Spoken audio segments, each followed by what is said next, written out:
de Derechos Humanos, Control Parlamentario y Derecho Electoral. Es integrante del Sistema Nacional de Investigadores Nivel 1 y actualmente es director del Departamento de Derecho en el Tecnológico de Monterrey, en la región Ciudad de México. Doctor Abreu, le cedo la palabra. Muchas gracias, Ivonne. Y pues primero que nada, agradecer la invitación que me ha hecho la Universidad Americana y en especial al doctor Figueroa para participar en este tercer congreso de la Red Virtual Iberoamericana de Estudios Jurídicos 1812. Pues ya hace varias décadas Eliseo Aja escribía sobre las implicaciones del constitucionalismo actual y una de ellas tiene que ver con la ampliación de derechos, reconociendo que las democracias constitucionales pues tienen en el centro de su acción la protección de la persona y el privilegiar un ecosistema en el cual las personas puedan ejercer de manera más amplia de sus derechos. Y en ese sentido, pues hemos visto también, podemos identificar a lo largo de las últimas décadas, cómo los instrumentos internacionales han ido ampliando el reconocimiento y protección de estos derechos. Y concretamente en nuestro país, en México, también podemos identificar en las reformas constitucionales que se han establecido en el artículo 4 constitucional, 18 reformas que han ampliando la protección de derechos, el reconocimiento de derechos, y a la cual tendríamos que añadir a la actual reforma de 2011. Pero también debemos reconocer que a partir de garantizar un acceso a una justicia independiente y cada vez más profesional en su preparación, también hemos obtenido una mayor ampliación de derechos. Criterios jurisprudenciales que a través del control de convencionalidad, de la interpretación conforme, de interpretaciones garantistas a partir del principio por persona, han aportado un marco más amplio en el reconocimiento y protección de derechos. Respecto a este último punto, a continuación les invito a escuchar a mis distinguidas colegas sobre la ampliación que se ha dado en los derechos de niños, niñas y adolescentes, de personas migrantes y el derecho a la seguridad social, a partir de la interpretación realizada por distintos tribunales constitucionales y las Cortes Supremas. Para ello, permítanme presentar, en primer lugar, al doctor Isaac de Paz González, quien nos presentará la ponencia La ampliación del derecho a la seguridad social en las Cortes Supremas de Estados Unidos y México. El doctor de Paz es doctor en Derechos Fundamentales y Libertades Públicas en la Universidad de Castilla-La Mancha. Es profesor e investigador en la Facultad de Tijuana de la Universidad Autónoma de Baja California. Es autor de 3 libros como autor único, 5 artículos Scopus, 10 artículos de investigación y 15 capítulos de libros y coordinador de 2 libros. Ha realizado estancias de investigación en la Universidad de Oxford, en el Reino Unido, en la Houston University, en la Stockholm University, en la Universidad de Castilla-La Mancha y en la Universidad de Dublín. Es miembro del Sistema Nacional de Investigadores del Consejo Nacional de Ciencia y Tecnología, nivel 1. Doctor de Paz, adelante, muchas gracias.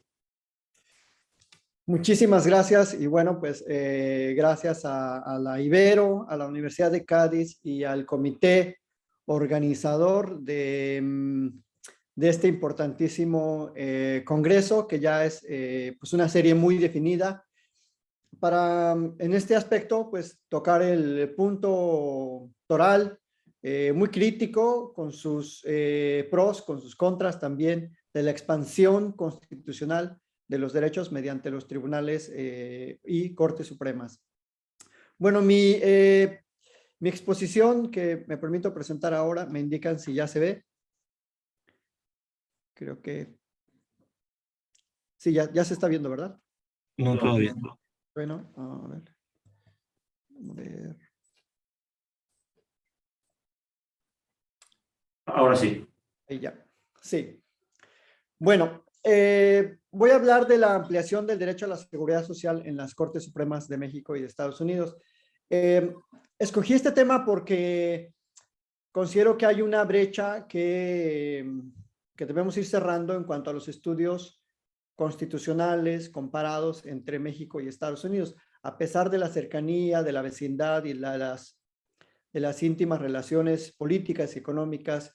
Hay muy pocos estudios que comparen la trayectoria interpretativa constitucional y creo que hay bastante desconocimiento de cómo se interpretan los derechos, tanto en los foros de Estados Unidos respecto de nuestra Suprema Corte y viceversa, en nuestro foro, como de cómo los interpreta en la Suprema Corte de Estados Unidos.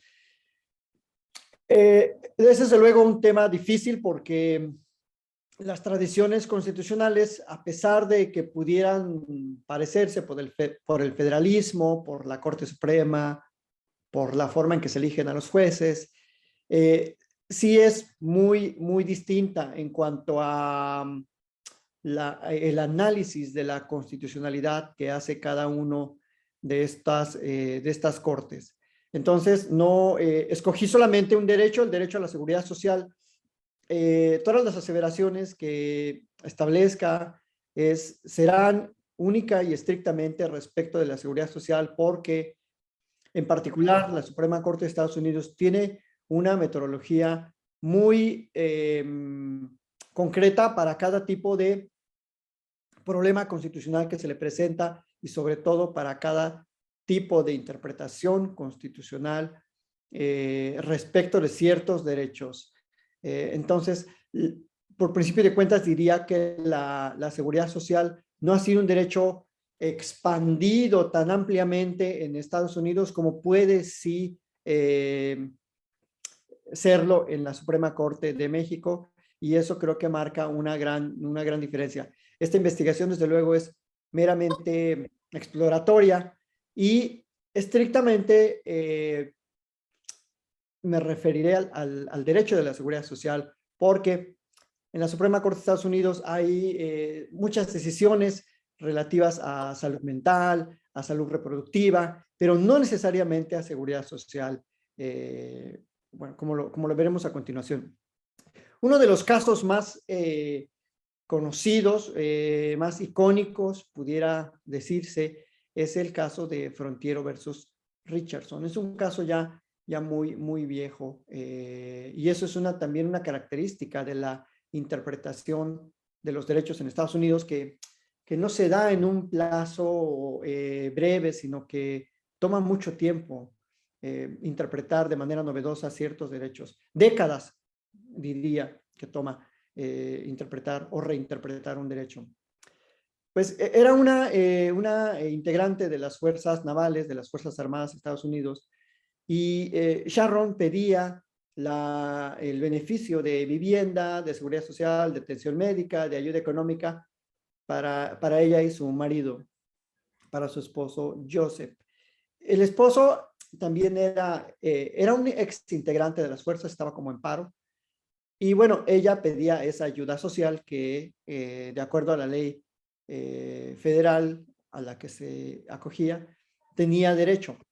Sin embargo, el estatuto, como muchos estatutos de seguridad social, incluso aquí siguen existiendo leyes de seguridad social con ese enfoque.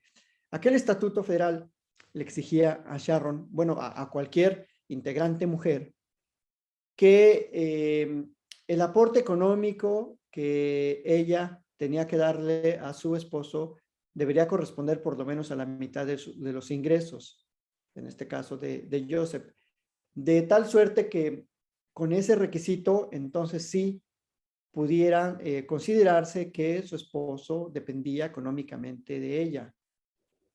Sharon, desde luego, consideraba que esta normativa la privaba de un servicio y violaba la cláusula del debido proceso establecida en la quinta enmienda.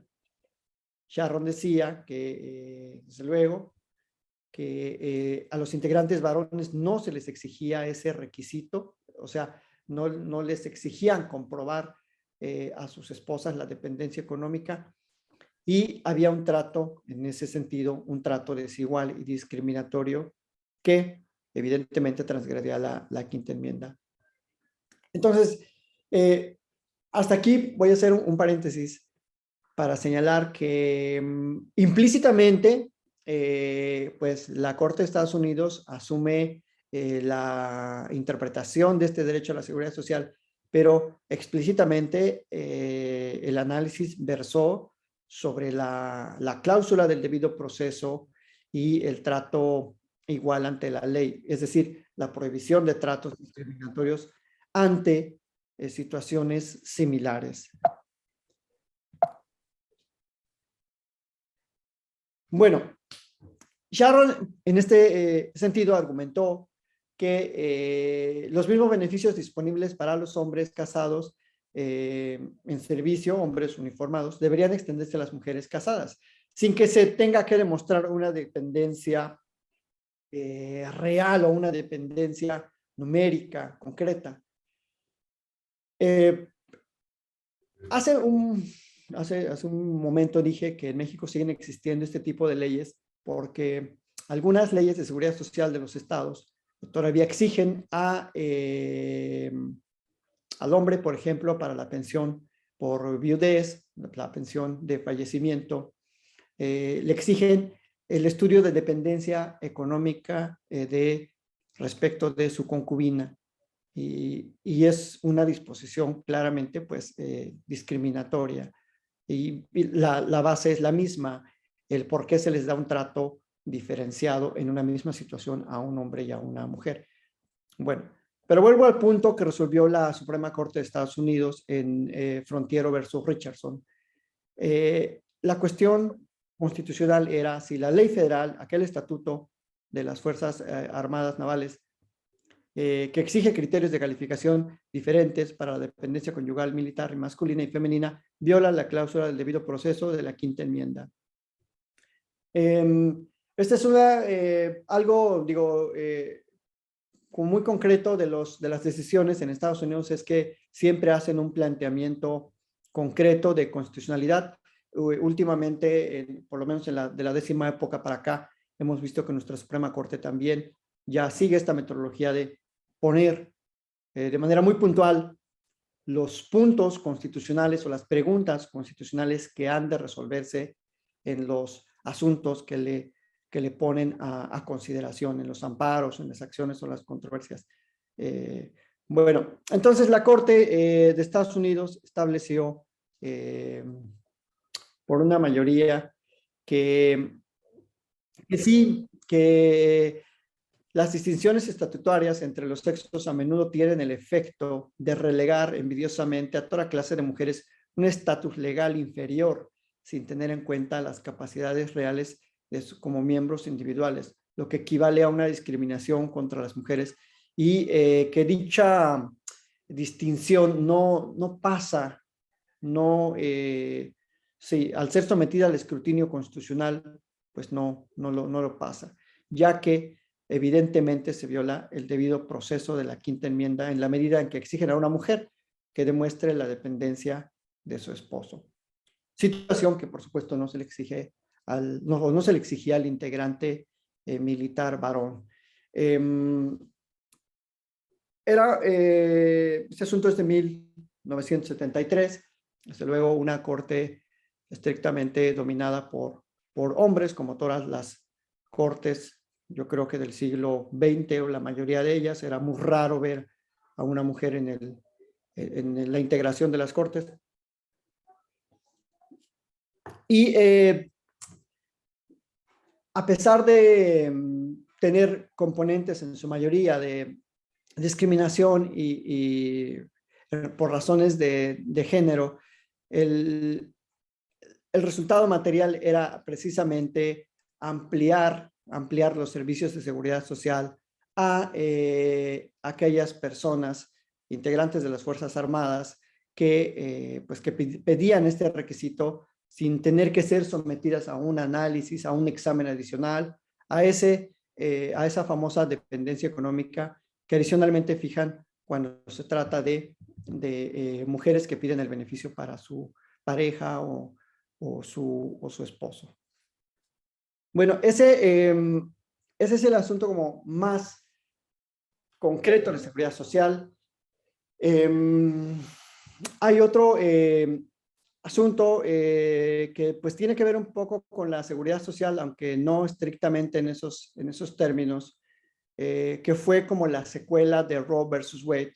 Es un asunto quizás muy poco conocido de la Asociación Civil de Pensilvania, Planned Parenthood versus Casey,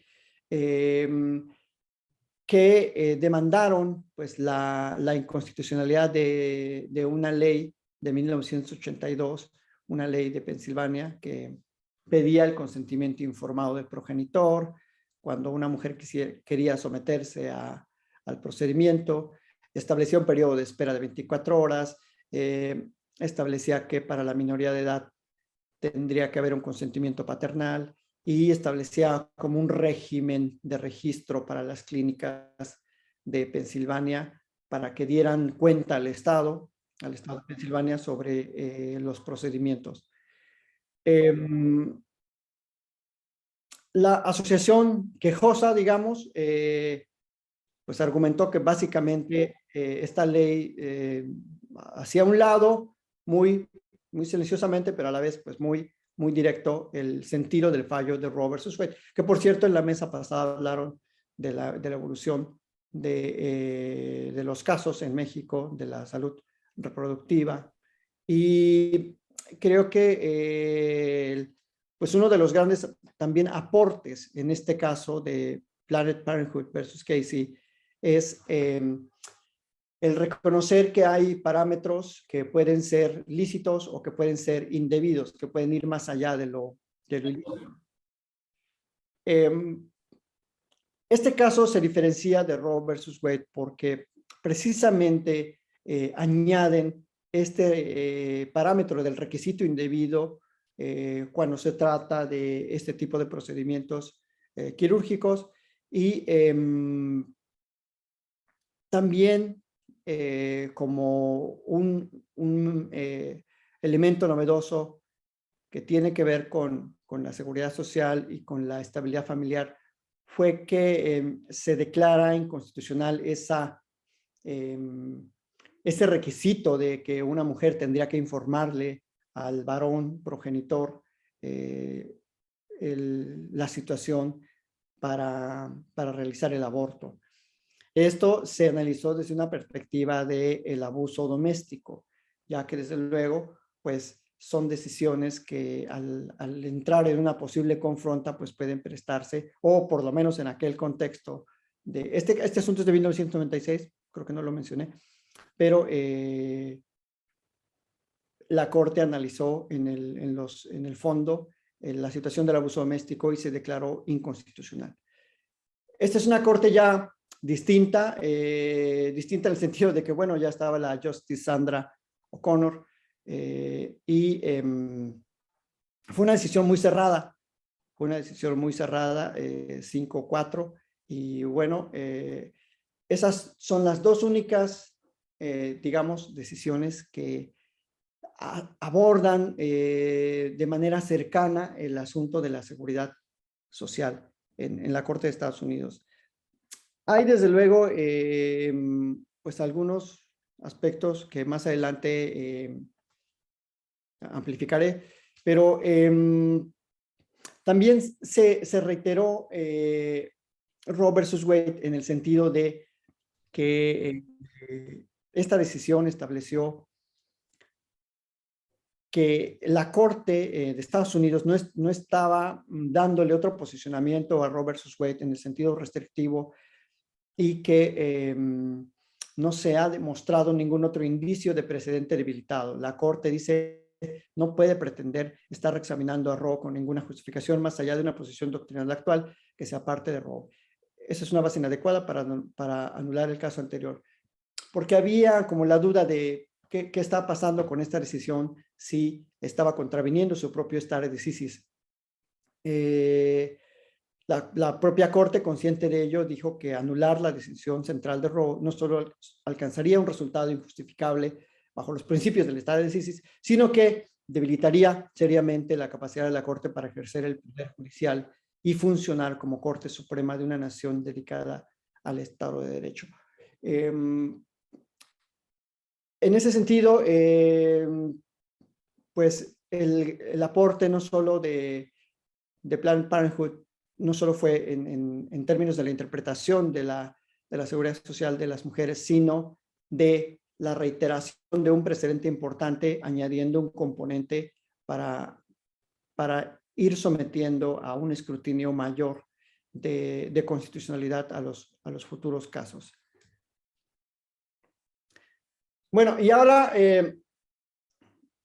me aparto un poco de la Corte de Estados Unidos y creo que el gran caso mexicano sobre seguridad social que muestra cómo se puede amplificar y expandir este derecho hacia sectores, sobre todo excluidos, fue el Amparo 9-2018. Es un amparo creo que ya muy conocido, casi podríamos decir, hasta en la jerga, que es un hecho notorio, pero vale la pena recordar para ver un poco el marco de comparación con la Corte de Estados Unidos, que en este caso se trataba no de un amparo indirecto, sino es un caso sui generis, yo lo considero así porque proviene de un amparo directo, es decir, de un litigio entre partes, o sea, entre trabajadora y patronas. El efecto del fallo, desde luego, para la quejosa fue muy limitado, pero lo muy interesante de esta sentencia, que yo la considero una sentencia estructural, fue ese análisis detallado que hace la segunda sala para advertir que la quejosa está en una situación en la que están miles de personas que se dedican al trabajo en el hogar y que mayormente, la propia sentencia lo dice, son mujeres. O sea, alrededor del 95% de las personas que trabajan en el hogar son mujeres. Y desde luego que no tienen servicios médicos, no tienen seguridad social, no tienen fondo de ahorro, no pueden tener el puntaje para la vivienda, no tienen vacaciones, desde luego, no tienen pues todas las prerrogativas que tendrían que tener como trabajadoras.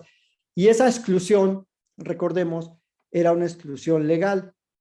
Era una exclusión legal porque la ley de seguridad social así estaba diseñada bajo el régimen potestativo y no bajo el régimen obligatorio. Entonces, lo que hace la Corte de manera pues muy de avanzada y posiblemente hasta temeraria es ordenar la creación de un programa de política pública, de un programa piloto para que el IMSS diseñe y ejecute pues el registro de las personas del trabajo en el hogar. Incluso invita de alguna manera la Suprema Corte al SAT y también le informa, así dice la sentencia, le informa a la Cámara de Diputados, al Congreso de la Unión, para que, pues, si lo estima conducente, pues reforme la Ley de Seguridad Social. Digamos que lo novedoso de este fallo fue que se acató en sus términos, en menos de un año se hizo todo, se estableció el programa piloto por parte del IMSS y más tarde, en julio del 2019, o sea, el fallo sale en diciembre del 18, en julio del 19 se reforma el artículo 12, que actualmente dice pues, que son sujetos del aseguramiento del régimen obligatorio y ya establece de manera pues, concreta que las personas trabajadoras del hogar. Es interesante porque en un amparo directo, desde luego, pues no está llamado a juicio la autoridad que emite la norma.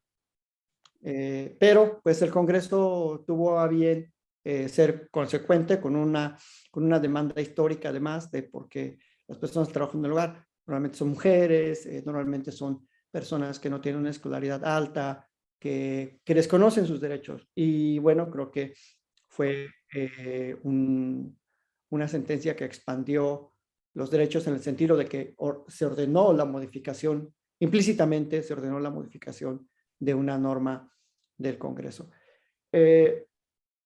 Como les digo, este asunto ya muy conocido.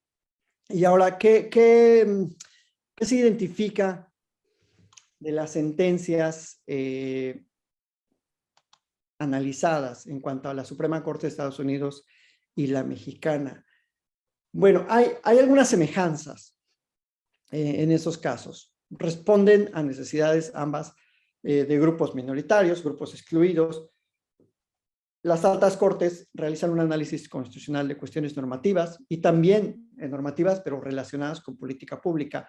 O sea, siempre que se habla de seguridad social, necesariamente va a tener una incidencia en la política pública. De estos casos, pues bueno, se trataba de leyes federales.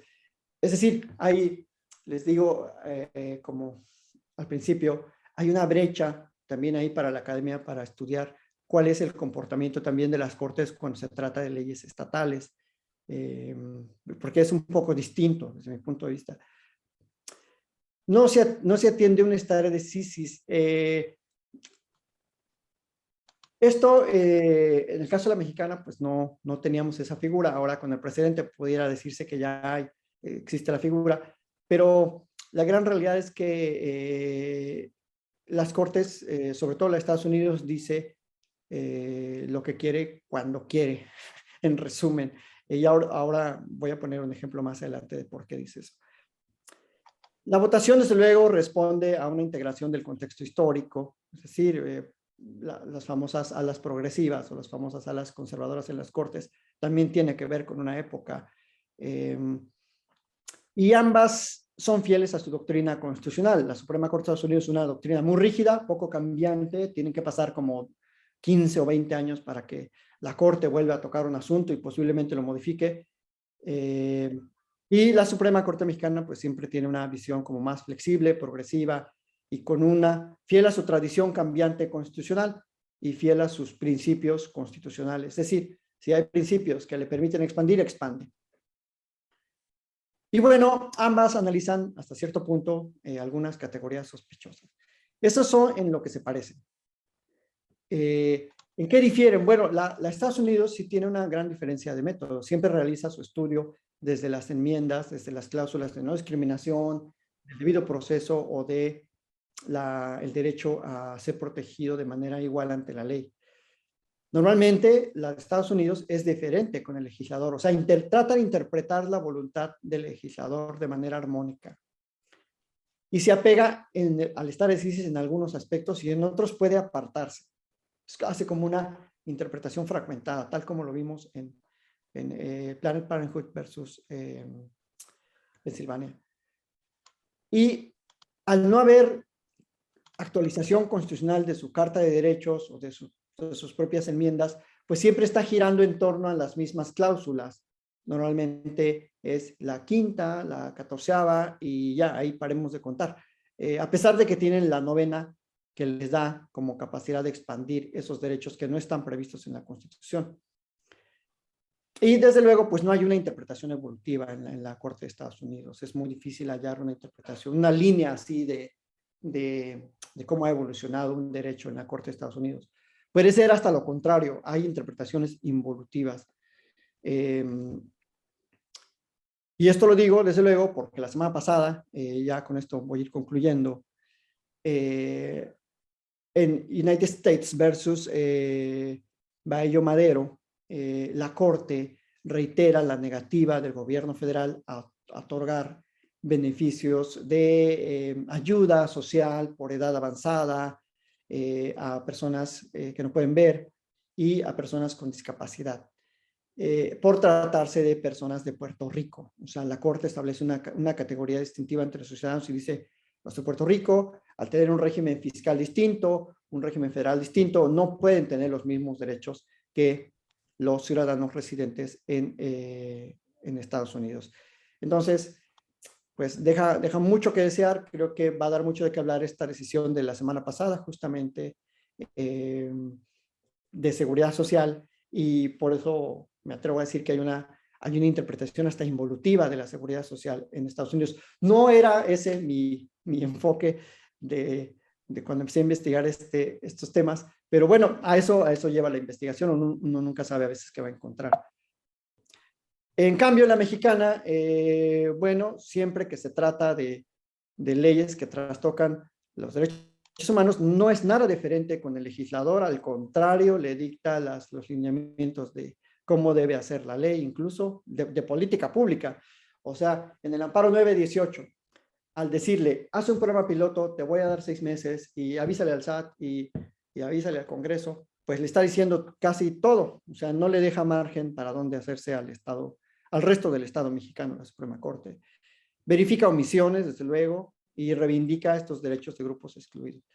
Entonces, cuando así lo considera, la Corte se aparta de sus propias decisiones y siempre está tomando en cuenta las actualizaciones de la Constitución propiamente, de las reformas, y tienen una interpretación sistemática también en conjunto con el derecho internacional de los derechos humanos.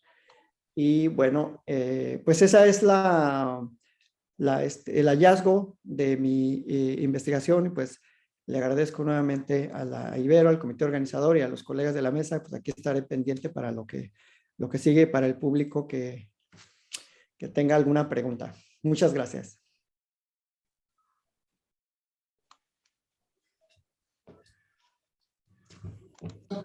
La relevancia de tener este análisis comparado entre México y Estados Unidos y las interpretaciones judiciales que se han dado en nuestras Supremas Cortes, identificando y puntualizando estas diferencias de los sistemas, ¿no? Y pues respecto a los 3 casos que nos compartes para el análisis, bueno, 4 con este último, ¿no? Creo que además el identificar específicamente en los derechos de seguridad social cómo a partir del análisis de categorías sospechosas, específicamente en este caso el género, se ha ido pues ampliando, moldeando el disfrute de los derechos de seguridad social. Y en ese sentido, pues creo que es interesante, aunque como dices, ya se ha vuelto un clásico, una sentencia estructural de la Suprema Corte de Justicia, este caso de las trabajadoras domésticas, ¿no? Cómo a través del análisis del contenido esencial de los derechos que hizo la Suprema Corte de Justicia, recuperando criterios del Sistema Universal de Derechos Humanos, pues es que se logra la ampliación de derechos en nuestro país para las trabajadoras y trabajadores sociales. Y pues en estas diferencias que identificas, es interesante esta deferencia al legislador o a la legisladora que se da en Estados Unidos, y que en México estas pues no deferencia podría ser cuestionada a lo mejor desde este modelo de cortes dialógicas que nos han presentado autores como Gargarella, ¿no? Para tratar pues de respetar las competencias de cada orden de gobierno y construir nuevos avances a partir del diálogo entre órganos estatales. Y por otro lado, pues identificar también este impacto normativo que tuvo esta decisión en nuestro país con la reforma a la Ley de Seguridad Social que mencionabas, a diferencia de las consecuencias normativas que pueden tener en Estados Unidos. Muy bien, para continuar, me gustaría ceder la palabra a la doctora Emilia Girón Reguera, que nos presentará la ponencia El derecho a no ser rechazado en frontera sin garantías en Ceuta y Melilla en la jurisprudencia constitucional. La doctora Girón es doctora en Derecho Constitucional por la Universidad de Cádiz. Actualmente es profesora titular del Derecho Constitucional en dicha institución. Es autora de 2 monografías y numerosos artículos en obras colectivas y revistas científicas sobre distintas temáticas constitucionales, especialmente sobre financiación de las comunidades autónomas. Las últimas publicaciones son resultado de su actual línea de investigación relativa a la inmigración y derechos humanos en las fronteras exteriores.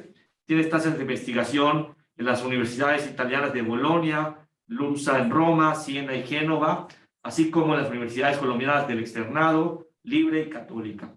Actualmente es investigadora en los siguientes proyectos: menores extranjeros no acompañados en Andalucía, evaluación del funcionamiento del sistema andaluz de protección a la luz de los estándares internacionales de los derechos humanos de la Consejería de Economía y Conocimiento, Derecho a Inteligencia Artificial del Ministerio de Ciencia e Innovación y Erasmus Remove, repensando la migración desde la frontera de Venezuela, su nuevo programa académico en movilidad humana y convivencia en la comunidad andina, desarrollando una línea de investigación sobre derechos humanos y migraciones.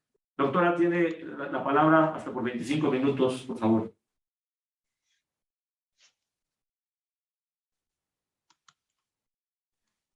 Buenos días en México, buenas tardes en España. Muchísimas gracias, doctor Giovanni, por su presentación.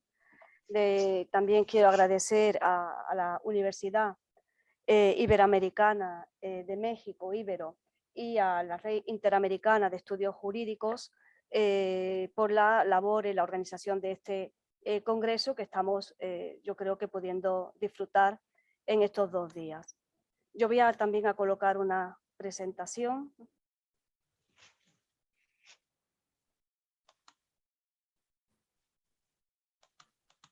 Creo que ya se puede ver. Sí. Perfecto.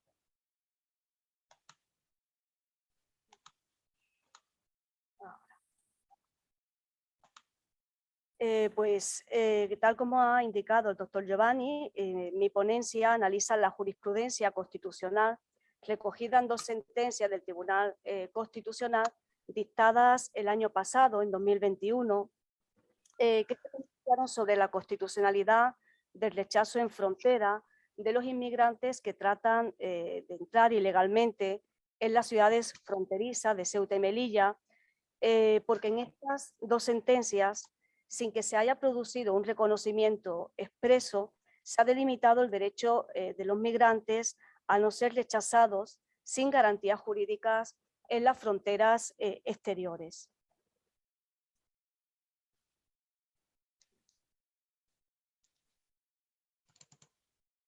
Esta figura jurídica del rechazo en frontera la califico así porque es como la denomina la Ley de Extranjería española. Es conocida coloquialmente en España como devolución en caliente. Fue introducida en la Ley de Extranjería española en 2015 para dar cobertura legal a las devoluciones inmediatas de inmigrantes que intentaban cruzar irregularmente la frontera, superando los elementos de contención fronterizo existentes. Entraban así legalmente en estas 2 ciudades que son la única frontera exterior terrestre que España tiene con África y por tanto la única frontera exterior terrestre que tiene la Unión Europea con África. Son por ello estas 2 ciudades pues una de las principales vías de acceso de los flujos migratorios hacia Europa. La necesidad de afrontar la singularidad geográfica fronteriza de ambas ciudades pues ha justificado, ha fundamentado pues la articulación de un régimen de devolución especial que está a medio camino entre la expulsión y el retorno y que esta ley da respaldo normativo pese a que se venían practicando en la praxis sin una cobertura legal. Con la reforma de la Ley de Extranjería en el año 2015, pues se dio respaldo legal al rechazo en las líneas fronterizas por las fuerzas y cuerpos de seguridad. A tal respecto, se planteó una cuestión sobre si era o no relevante, ¿no? que esa interceptación de los inmigrantes fuera antes, durante o después de pasar las vallas, y al respecto tanto el Tribunal Europeo de Derechos Humanos como el Tribunal Constitucional Español han sido claros al respecto y han indicado que es indiferente, no es relevante si se produce antes, durante o después de traspasar los límites fronterizos, sino que lo importante es que los inmigrantes están bajo el control y jurisdicción de una autoridad, y en este caso la española, y en consecuencia les son aplicables las garantías previstas en el ordenamiento jurídico español. Pues bien, esta figura del rechazo en frontera por sus planteó serias dudas de constitucionalidad, especialmente por la posible vulneración de 2 garantías previstas en la legislación internacional, y que representan límites infranqueables de los estados en la defensa de sus fronteras nacionales.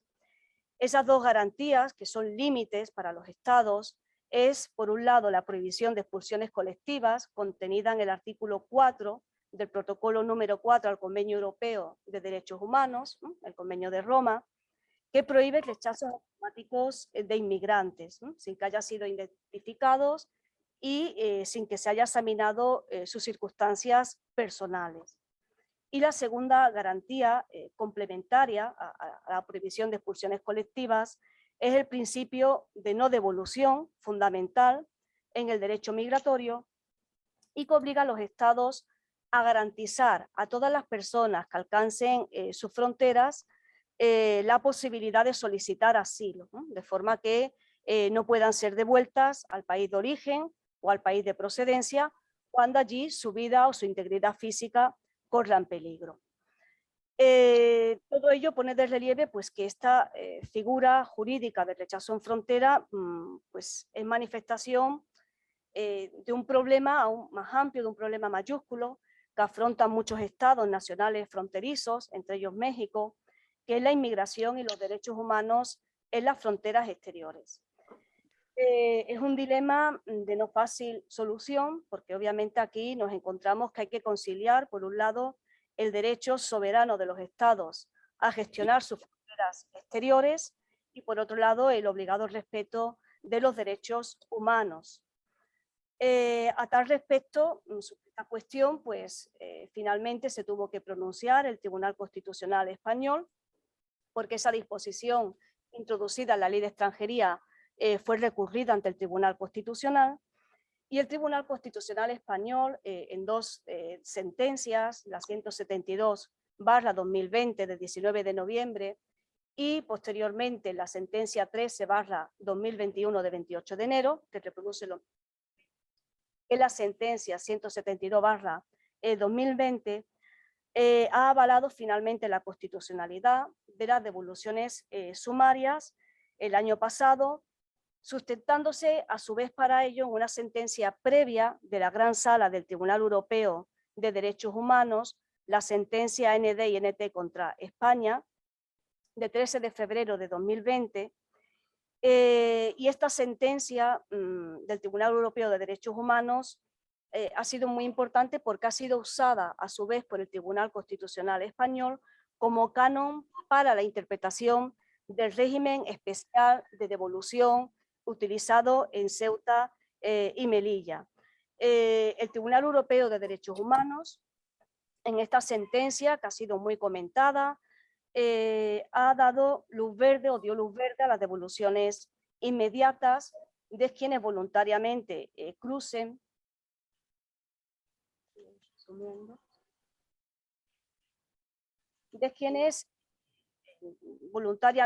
crucen irregularmente las líneas fronterizas sin razones objetivas imputables al Estado que les impidan acceder a las vías existentes para entrar legalmente en el territorio español. Estos son los argumentos que utiliza el Tribunal Europeo de Derechos Humanos, la Gran Sala, y a su vez rectificando una sentencia de este propio, una primera instancia, el Tribunal Europeo de Derechos Humanos no aceptó las devoluciones sumarias a inmigrantes en Melilla, y se condenó a España a indemnizarles, entendiendo que se había vulnerado esa prohibición de expulsiones colectivas y se había desconocido el principio de no devolución. Esta sentencia, dictada en primera instancia, finalmente después fue anulada por la Gran Sala, y la Gran Sala consideró que el Estado español, con estas devoluciones, no incurría en una violación de la prohibición de realizar expulsiones colectivas. Los argumentos utilizados para llegar a tal conclusión es fundamentalmente la conducta de los demandantes, de los inmigrantes. ¿Por qué? Porque voluntariamente ellos, al intentar traspasar los límites fronterizos, se colocan voluntariamente en una situación no utilizando los procedimientos existentes para entrar legalmente cuando esos procedimientos existan, sean reales y efectivos y no exista ninguna razón de peso convincente imputable al Estado, en este caso España, demandado para no hacer uso del procedimiento legal de entrada. A su vez, para complementar estos factores, también el Tribunal Europeo de Derechos Humanos pues recurre a otros dos criterios como son el uso de la fuerza y también su gran número, ¿no? Lo que ha conocido o ha dado o ha denominado efecto masa. Esta es la jurisprudencia, ¿no?, que establece el Tribunal Europeo de Derechos Humanos y el Tribunal Constitucional Español, apoyándose en esta línea jurisprudencial a la cual España está vinculada y por tanto el Tribunal Constitucional Español ha acabado reconociendo que el rechazo en frontera es conforme a la Constitución española en esas dos sentencias que antes he citado, pero que son dos sentencias interpretativas, en el sentido de que han dicho o han dado o han confirmado la constitucionalidad del rechazo en frontera, pero condicionando su interpretación, delimitando en qué circunstancias tal devolución es admisible. Por consecuencia, en estas dos sentencias se han marcado unos límites más allá de los cuales las devoluciones a Marruecos de quienes superen los perímetros fronterizos de manera irregular se situarían al margen de la legalidad. ¿Cuáles son las condiciones impuestas, estipuladas por el Tribunal Constitucional Español para admitir, para reconocer la constitucionalidad de estas devoluciones? Pues bien, ha fijado tres condiciones. La primera de ellas es aplicación a las entradas individualizadas. Con esta condición, el Tribunal Constitucional Español está exigiendo que las devoluciones se practiquen de forma individual. Eso supone que la persona migrante que sea interceptada va a tener derecho a presentar alegaciones individualmente a las autoridades competentes, ¿no? El Tribunal Constitucional, usando esa competencia establecida por el Tribunal Europeo de Derechos Humanos, que he resumido, que acabo de resumir, fundamenta también la devolución en la propia conducta de los inmigrantes cuando ellos no utilizan los cauces legales de entrada regular puestos a su disposición de manera real y efectiva, sin razones justificativas convincentes. Es unido, dice el Tribunal Constitucional, al uso de la fuerza y al número elevado de personas que intentan acceder, pues legitima que los inmigrantes no queden amparados por la protección que ofrece el Convenio Europeo de Derechos Humanos. La segunda condición que establece el Tribunal Constitucional Español en estas dos sentencias para considerar constitucional el rechazo en frontera es el pleno control judicial, en el sentido de que la actuación material de vigilancia de carácter coactivo, ¿no?, porque es coactiva, que supone el rechazo en frontera de quienes son sorprendidos en las vallas fronterizas, ha de ser susceptible de un control judicial efectivo, ¿no?, mediante los correspondientes recursos que puedan interponer la persona extranjera, ¿no? Se ha de dar la posibilidad de ejercer acciones para impugnar esa devolución, ¿no? Y en tercer lugar, el Tribunal Constitucional Español exige, para considerar constitucional el rechazo en frontera, el cumplimiento de las obligaciones internacionales. Exige que la devolución sea ejecutada con respeto a las garantías que a las personas extranjeras reconocen los tratados internacionales ratificados por España. Las condiciones que marca el Tribunal Constitucional en su propio fallo, ¿no?, en el propio fallo, en estas sentencias interpretativas establecen la obligatoriedad de respetar estas tres condiciones. Si se cumplen, el Tribunal Constitucional entiende que la denegación de entrada y posterior devolución de los migrantes que intenten sobrepasar las líneas de demarcación territorial pues es constitucional, ¿no? Sobre todo, insisto, siempre y cuando voluntariamente no acudan a los procedimientos legales de entrada cuando estos existan. Pues bien, con este reconocimiento condicionado, efectuado en estas sentencias al cumplimiento de las garantías jurídicas, ¿no? Si se cumplen las garantías jurídicas, la doctrina constitucional marcada en estas sentencias, pues sin reconocerlo de forma expresa, ha perfilado el derecho de los migrantes a no ser rechazados en la frontera de nuestro país sin las garantías jurídicas de respeto a la ley, a la dignidad de la persona y a los derechos protegidos por la legislación europea y el Convenio Europeo de Derechos Humanos. ¿Cuáles son esas condiciones, esas garantías deducibles de esa jurisprudencia establecida en las sentencias? Pues bien, en primer lugar, la obligación de que el procedimiento de rechazo se sustancie para devoluciones individualizadas. No podrán ser nunca automáticas e indiscriminadas. Han de ser procedimientos individuales que permitan a la persona inmigrante interceptada poder presentar alegaciones en contra de su devolución a las autoridades, y todo ello individualmente. Una segunda garantía hace referencia a la obligación que el Estado español asume de confirmar que va a estar al alcance de los migrantes, una vez regresados al país de origen o de procedencia, la posibilidad de solicitar el asilo de forma real y efectiva, ¿no? De forma que quede salvaguardado el principio de no devolución. ¿Qué es lo que supone esto? Pues que obviamente no se podrá materializar el rechazo en frontera si en el país de procedencia a la persona migrante se le va a privar de acceso al procedimiento de concesión de asilo.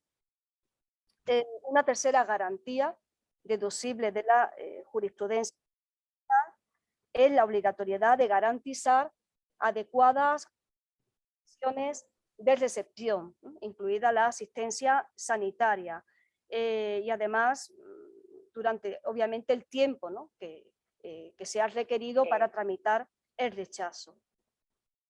Una cuarta garantía es que, y así lo dice la jurisprudencia constitucional, quedan excluidas del ámbito del rechazo en frontera, quedan excluidas por tanto del ámbito de aplicación de esa disposición de la Ley de Extranjería española las personas encuadradas en la categoría de especialmente vulnerable.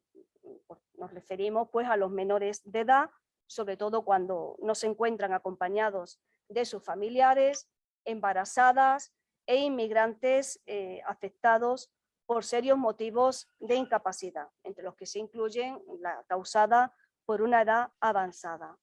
El rechazo inmediato de estas personas especialmente vulnerables queda prohibido de forma expresa, aunque traten de superar de manera irregular los puestos fronterizos.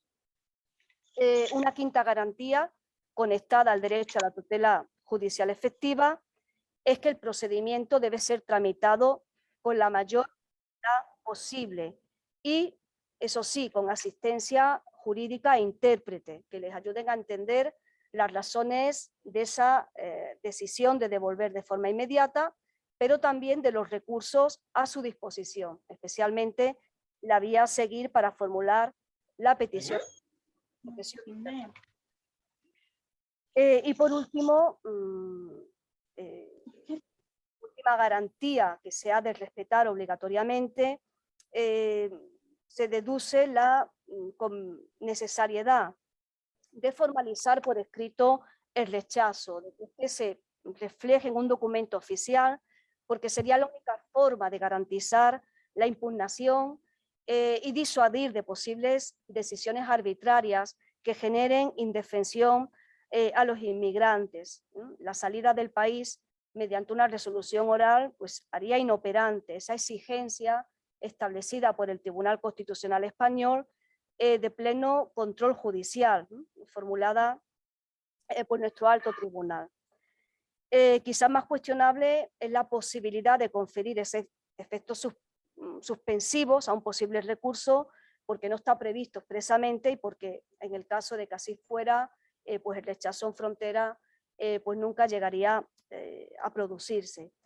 Estas serían, por tanto, las garantías que cabe deducir de las condiciones que el Tribunal Constitucional Español ha estipulado, ha marcado en sus sentencias y realmente son manifestación, ambas sentencias, dicha jurisprudencia, del importante rol que la jurisprudencia, tanto constitucional como ordinaria, ha representado y sigue representando en la implementación del Estatuto de los Migrantes.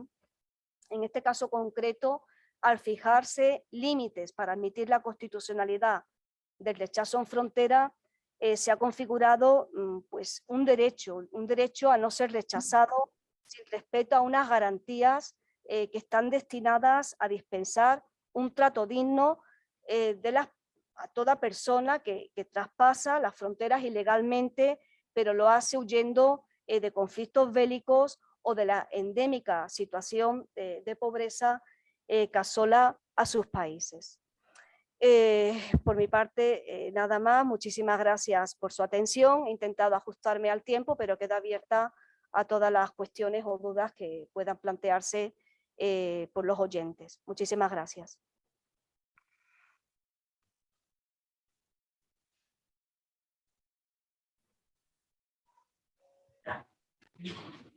Muchas gracias, doctora Girón. Creo que aborda una realidad muy dolorosa para nuestros dos países, para España y para México. Particularmente en México tenemos esta realidad en las dos fronteras, en la frontera sur y en la frontera norte.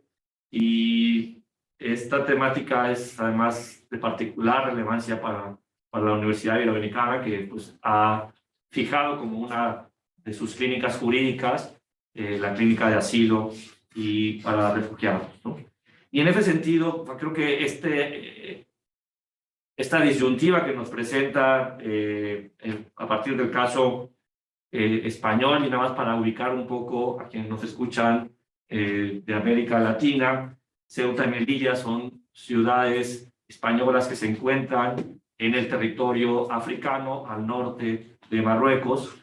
Hay una particularidad específica de por qué la doctora se refiere a estas dos ciudades para presentarnos el caso de migración que se genera en esos territorios y cómo pues a partir de este término que además se va construyendo de la seguridad ciudadana, pues también se establecen restricciones a la movilidad de las personas, al derecho a libre tránsito y a la residencia de las personas.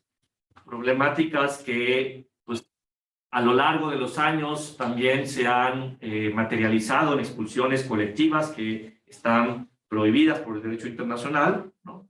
Y que pues en este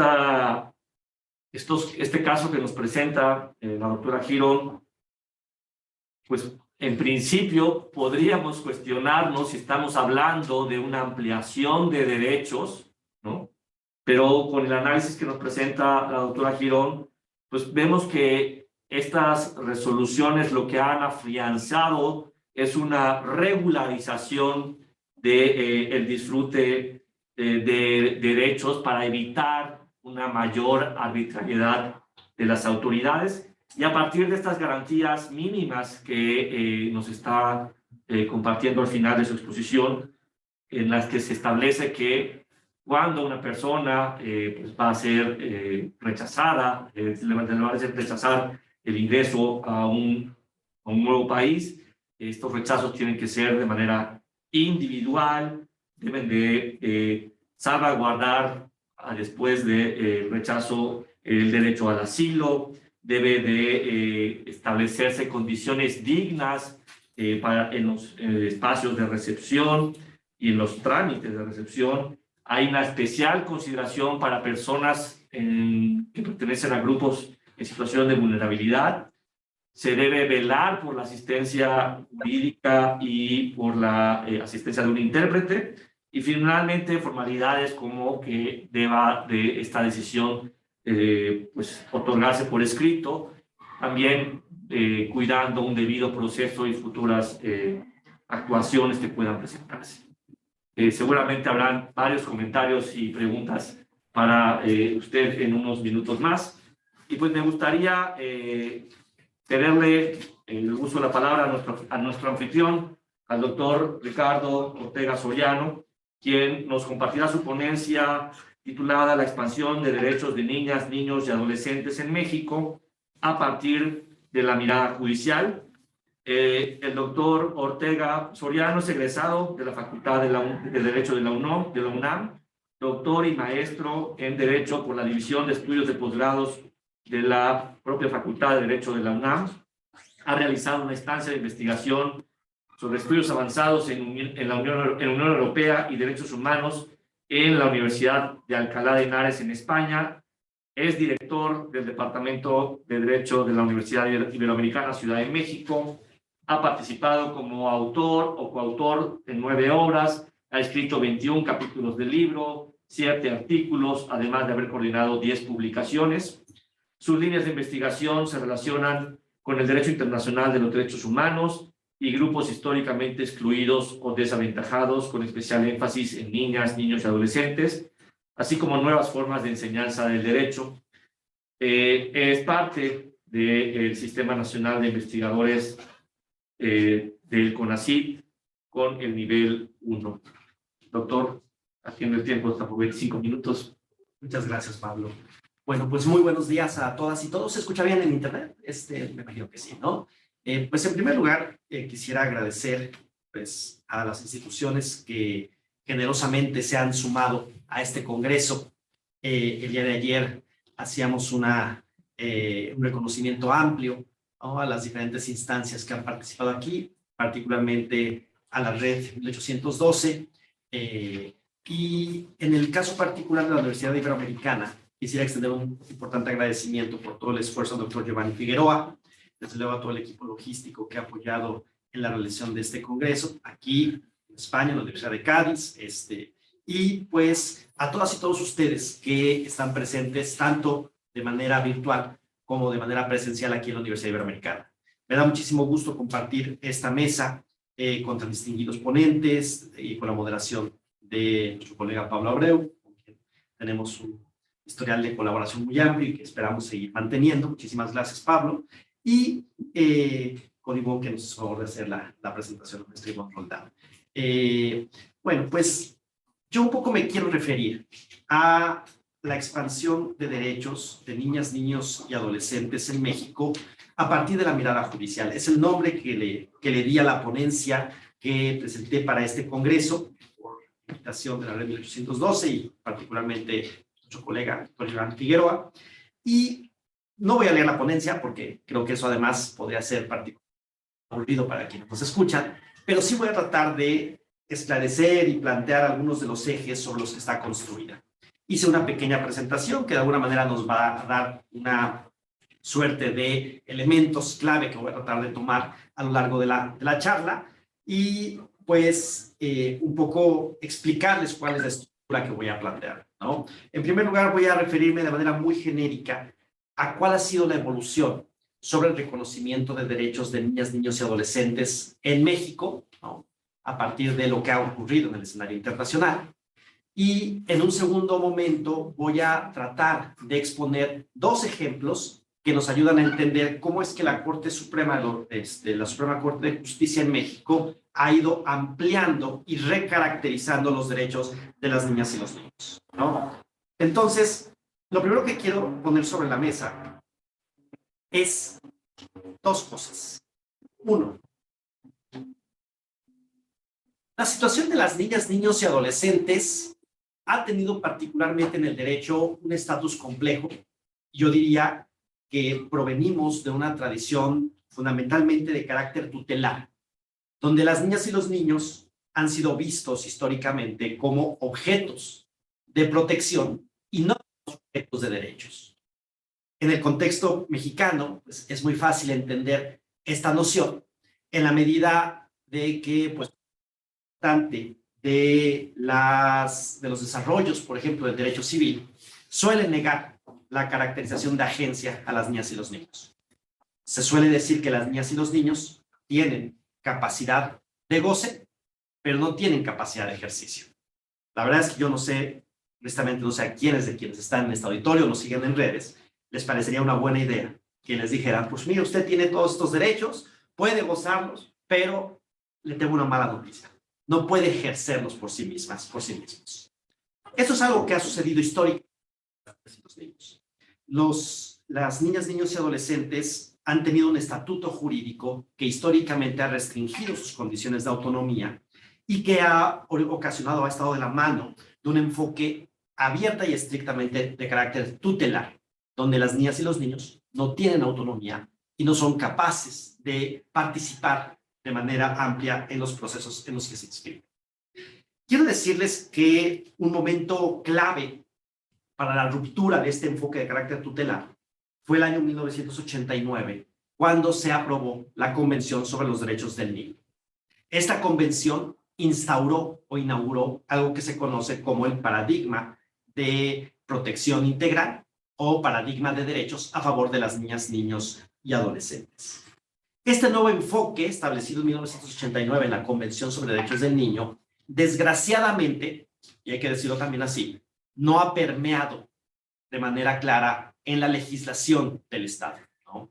El día de hoy, por ejemplo, bajo los estándares de la Convención, se dice que las niñas, niños y adolescentes son sujetos de protección, y ya no solamente objetos de protección, sino sujetos de derechos, y ya no solamente objetos de protección. Sin embargo, esta afirmación que el día de hoy se reconoce cada vez más, incluso en algunas legislaciones estatales, lo cierto es que en la práctica dista mucho de verse reflejada de manera concreta. Y voy a tratar de explicar en un momento más por qué digo esto. Entonces, quiero decirles que también, ¿no?, la protección de derechos de niñas, niños y adolescentes, pues, como muchas otras disposiciones en el ámbito de los derechos humanos, se encuentra llena de disposiciones de carácter indeterminado, ambiguo. Por ejemplo, cuando hablamos del interés superior de los derechos de niñas, niños y adolescentes, pues podemos decir muchas cosas. Lo cierto es que muchas ocasiones los procesos de interpretación que se han dado al interés superior no son otra cosa más que la reproducción de estereotipos, prejuicios que muchas veces son utilizados, lejos de proteger los derechos de niñas y niños, para restringirlos. En ese sentido, creo yo que, y frente al riesgo de enfoques tutelares o de interpretaciones restrictivas o llenas de prejuicios, el papel de los tribunales constitucionales ha sido determinante. Y quiero decir, en el contexto de la evolución de la interpretación de derechos de niñas, niños y adolescentes, el desarrollo del derecho internacional ha ocupado un papel fundamental. Es decir, el día de hoy interpretan los derechos de niñas, niños y adolescentes tribunales constitucionales, organismos especializados de derecho internacional, es decir, órganos de supervisión de tratados como el Comité sobre los Derechos del Niño, tribunales especializados en el ámbito internacional como el Tribunal Europeo de Derechos Humanos o la Corte Interamericana de Derechos Humanos. Y todos estos tribunales, sin duda, han contribuido a una confección cada vez más amplia y a una recaracterización de los derechos de las niñas y los niños en una cantidad muy importante de temas. Esto me parece que es importante ponerlo sobre la mesa, ya que de alguna manera es el parámetro, el contexto en donde podemos pensar cómo es que están interpretando los tribunales constitucionales los derechos de las niñas y los niños. Bueno, quiero decirles que en términos generales tengo casi 20 años trabajando con derechos de niñas y niños, no solamente en la academia, he litigado. De hecho, al final de la exposición voy a plantear un caso que llegó a la Suprema Corte Mexicana, que tuve la oportunidad de defender de manera directa. Y lo que les puedo decir es que no ha sido pacífico. Es decir, y se los digo con toda confianza, estamos en un espacio donde coincidimos juristas, una de las cosas más complejas que hemos tenido que enfrentar para cambiar el paradigma, pues parte incluso de la propia definición de las niñas y los niños. Muchas y muchos juristas siguen utilizando el término menores para referirse a las niñas y los niños. Y el problema no es solamente una cuestión de carácter semántico, ojalá que fuera una cuestión de carácter semántico. El problema es que detrás de estas aproximaciones descansan y siguen descansando concepciones sumamente tutelares que están arraigadas en la cultura de muchas sociedades. Pero a ver, ¿qué ha pasado en México en particular? Y quisiera referirme en este punto a qué es lo que ha sucedido en el contexto mexicano. En el contexto mexicano, pues obviamente, pues tuvimos como un acontecimiento relevante la aprobación en el 89 de la Convención sobre Derechos del Niño. Sin embargo, el proceso de reconocimiento en México pues ha tenido que esperar bastantes años más, ¿no? Quiero decirles que, por ejemplo, por ahí del año 2000 se aprobó una ley en México que reconocía de alguna manera algunos elementos a favor de niñas, niños y adolescentes, pero que no estaba fundada en el reconocimiento integral de los parámetros establecidos por la Convención. Yo creo que en el contexto mexicano hay básicamente dos acontecimientos que son fundamentales para la protección de los derechos de niñas, niños y adolescentes. El primero tiene que ver con la reforma al artículo 4 constitucional que reconocería el principio de interés superior, y el segundo tiene que ver con la reforma constitucional en materia de derechos humanos del año 2011. Como ya les decía, ¿no? Si bien ha habido procesos de reforma, por ejemplo, en 1980 se hizo un primer reconocimiento en el artículo 4 constitucional. Entonces, ese reconocimiento tenía un enfoque tutelar que buscaba reconocer el deber de los padres a preservar el derecho de los menores para la satisfacción de sus necesidades de diferente índole. Luego, en el año 2000, se aprueba esta ley que eventualmente pues seguiría basada o fundada en el enfoque tutelar a partir de otra reforma constitucional que se da también en el año 2000. Sin embargo, es hasta el año 2011 en que el principio de interés superior será reconocido por la Constitución, particularmente en los artículos 4 y 73. Y esto daría lugar a que se llevara a cabo un proceso muy interesante de reforma que culminaría con la aprobación de una ley general de derechos de niñas, niños y adolescentes durante el gobierno de Enrique Peña Nieto. Quiero decirles que el primer proyecto de reforma, el primer proyecto de ley general sobre derechos de niñas, niños y adolescentes era de verdaderamente terrible. Es decir, no cumplía con un solo estándar de protección de la Convención. Sin embargo, el trabajo conjunto que llevaron a cabo organizaciones de la sociedad civil y la Oficina en México parece que fue determinante para que la Ley General de Derechos se construyera desde un enfoque de protección integral a favor de derechos de niñas. El segundo acontecimiento me parece que también es relevante en México y tiene que ver con la reforma constitucional del año 2011, que estableció ciertos parámetros interpretativos, ya lo decía Pablo en su introducción, parámetros interpretativos que han sido muy importantes para que nuestro Tribunal Constitucional pueda interpretar la Constitución en clave de derechos. Yo pienso que no es que no pudiera hacerlo antes. Sin embargo, más bien el tema es que con la reforma del 2011 ya no hubo pretextos para no hacerlo. Entonces, de una manera, la novena época, la décima época han marcado parámetros interesantes a nivel interpretativo y fundamentalmente con el desarrollo de herramientas como el informe o el control de convencionalidad, que no me voy a referir porque ya ha habido referencias constantes en este foro al respecto. Lo que puedo decirles es que estos acontecimientos sí han sido determinantes en la configuración de una doctrina constitucional que ha ido expandiendo los derechos de las niñas y los niños. En esta oportunidad yo me quisiera referir a dos ámbitos en donde se han dado estas interpretaciones que me parecen de lo más interesante. El primero tiene que ver con, vamos a pensarlo así, con algunos aspectos procesales relacionados con los derechos de niñas y niños.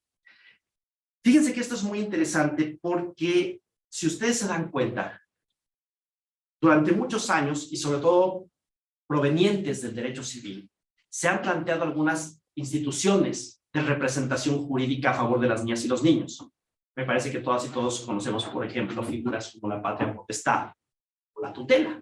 Bueno, estas figuras históricamente se han construido desde una perspectiva, vamos a decirlo así, algunas personas que trabajan los temas de niñas y niños utilizan la expresión adultocéntrica, ¿sí?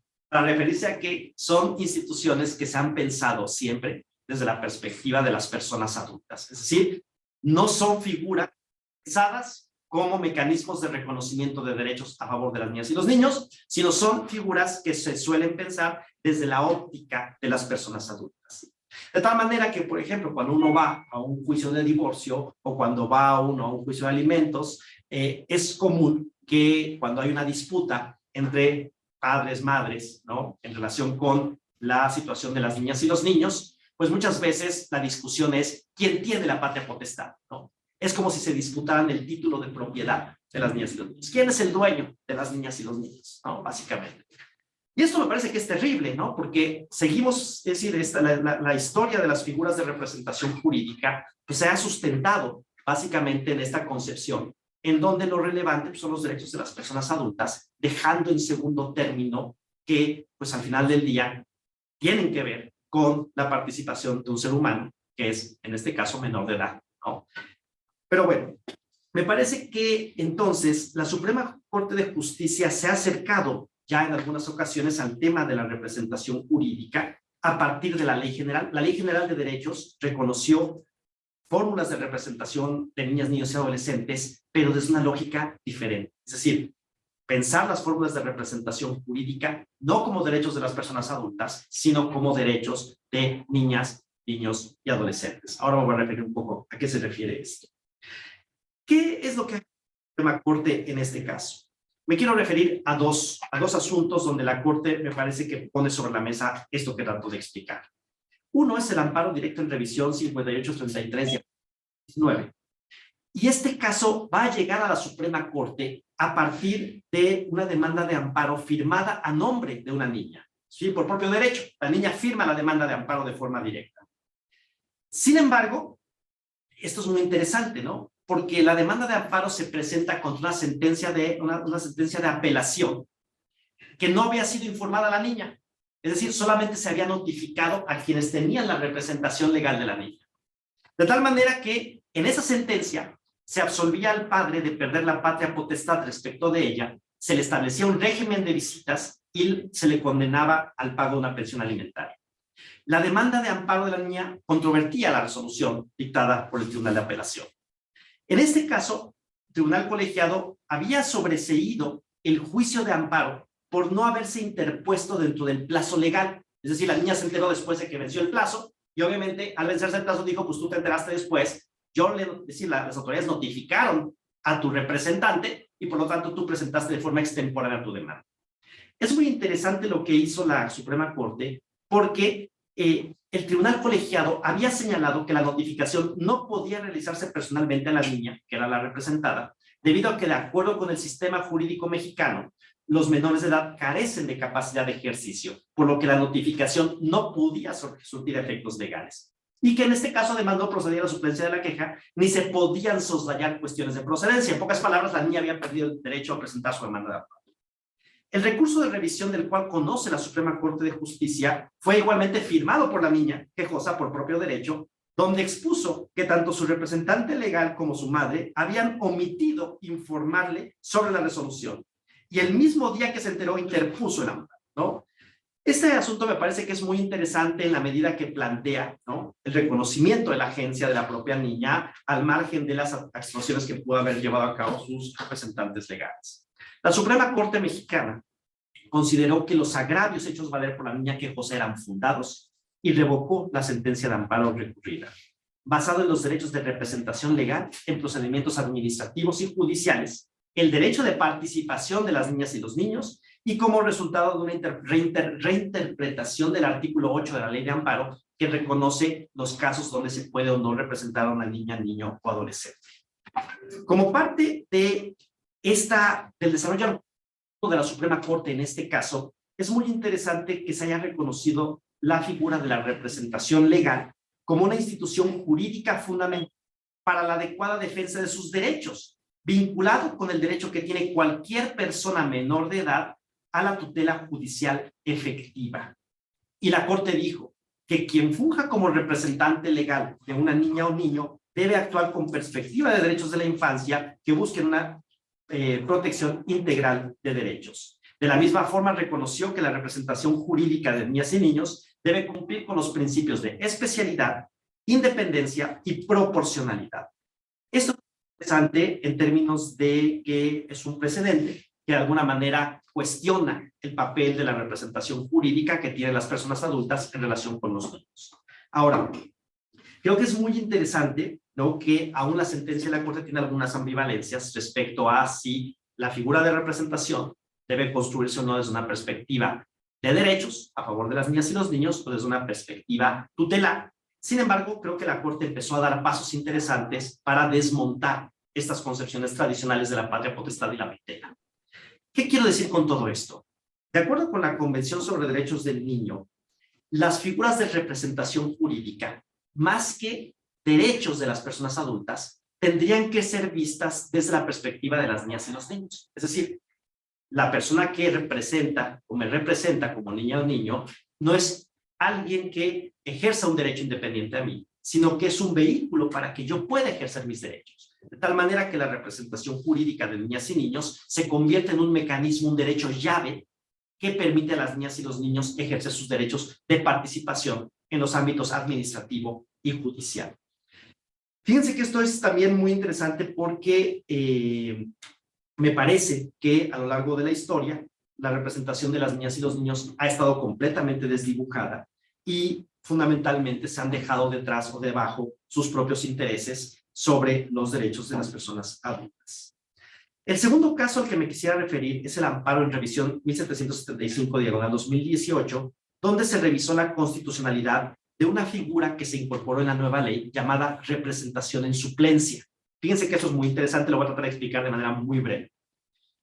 Se supone, de acuerdo con la Ley General de Derechos mexicana, que los familiares cercanos, es decir, las figuras significativas de las niñas y los niños, tienen su representación originaria. Es decir, la patria potestad o la tutela de un niño la tiene quienes son sus figuras representativas, que generalmente son padre, madre, abuelos, abuelas, lo que han visto ustedes en derecho civil, nada más que con una diferencia, es un derecho, ¿no?, de las niñas y los niños a ser representadas y no un derecho de las personas adultas a representar, que es una cosa diferente, ¿no? En segundo término, la nueva ley general reconoció que toda niña y niño o adolescente, además de tener el derecho a que sus familiares o figuras significativas le representen en juicio, tiene derecho a que el Estado le proporcione una representación especializada, proporcional, y que esa representación se presente de forma independiente, incluso a quienes tienen su patria potestad. Es decir, las niñas y los niños tienen derecho a contar con un abogado o abogada independiente del Estado que sea distinto a sus padres o sus madres. Y esto es muy importante porque la carga de esa responsabilidad, en el caso mexicano, ha recaído en unas instituciones creadas con la nueva Ley General de Derecho, que son las Procuradurías de Protección de Derechos de Niños, Niños y Adolescentes.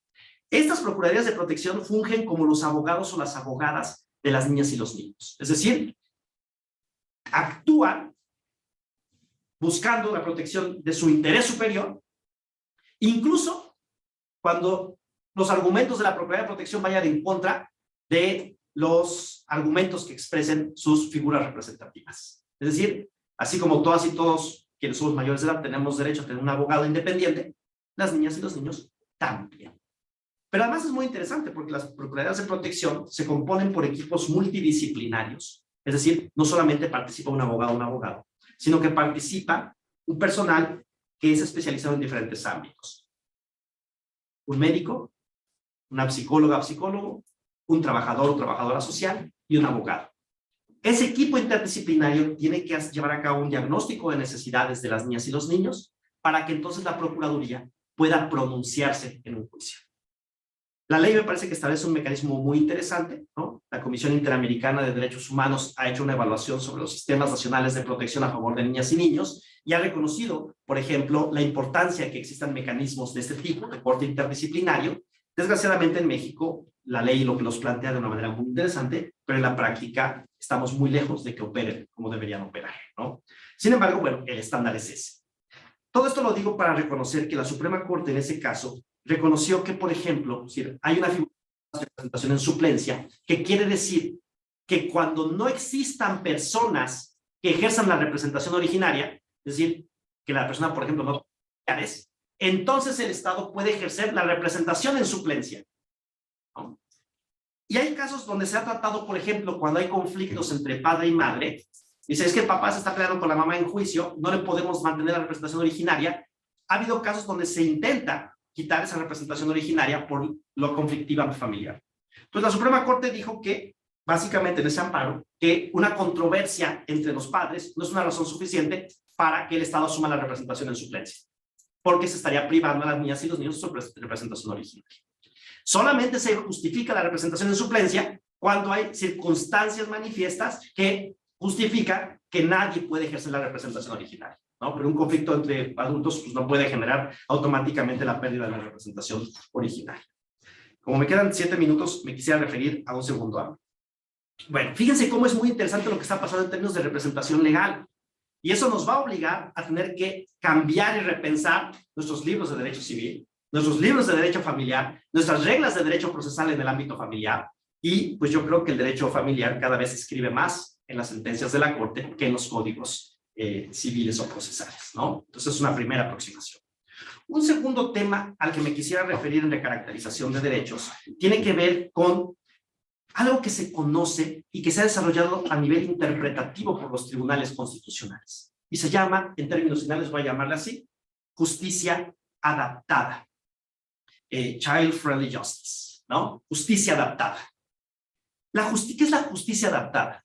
La justicia adaptada es un concepto que intenta envolver la idea de que las niñas y los niños tienen características y necesidades particulares, por lo que resulta absurdo e injustificado someterlos a reglas procesales estandarizadas para las personas adultas.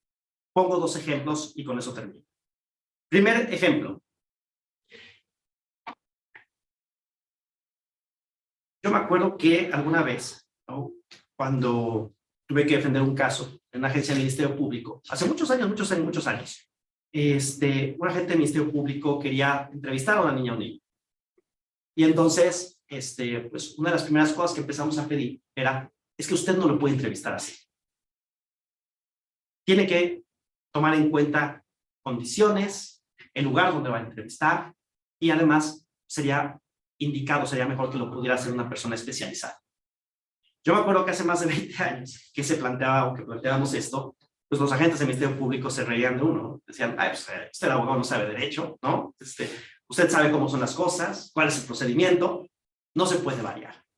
Lo cierto es que el día de hoy me parece que ha habido un proceso muy importante de transformación en las instituciones jurídicas, y el día de hoy se reconoce que, por ejemplo, las condiciones para la entrevista de las niñas y de los niños tienen que darse bajo condiciones especializadas. Es decir, la Suprema Corte de Justicia de la Nación, en un amparo directo en revisión del 3797-2014, relacionado con la situación de abuso sexual en contra de una niña, reconoció, por ejemplo, que era importante que la toma de declaración de una niña, que había sido además víctima de abuso sexual en ese caso, se tomara en condiciones adecuadas y por personal especializado.